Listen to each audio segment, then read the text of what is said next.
எவ்வித நம்பிக்கையில் உன் கலைப்பயணத்தை தொடங்கினாயோ, இன்று உன் திறமையால் கலையின் செல்வனாக நிற்கிறாய். கலைச்செல்வனே, பேரழகனாக நீ இந்த திரைக்கு வரவில்லை. நம் மண்ணின் நிறம் கொண்ட ஒரு மாணவனாக உன் கள்ளம் கவடம் இல்லாத பேச்சால் அனைவரையும் கவர்ந்து உன் பேரிற்கேற்ற அழகனாய் திகழ்கிறாய்.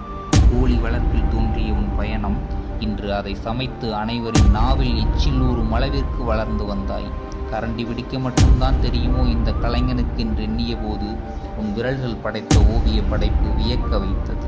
பேப்பரில் மட்டும் வரைய நீ என்ன சாதாரண கலைஞனா? பழங்கள், இலை, தென்னை, மட்டை என உன் ஓவிய திறமையை காட்டினாய் ஒரு சிற்பியாக. நீ செதுக்கிய ஒவ்வொரு ஓவியமும் உன்னையும் செதுக்கிக் கொண்டே வருகிறது. தொடரட்டும் உன் கலை பயணம், வளரட்டும் உன் திறமை. ஒரு கலையின் ரசிகனாக, கலை செல்வனின் ரசிகனாக என்றும் நாங்கள் இருப்போம் வியந்து கொண்டே. நன்றி.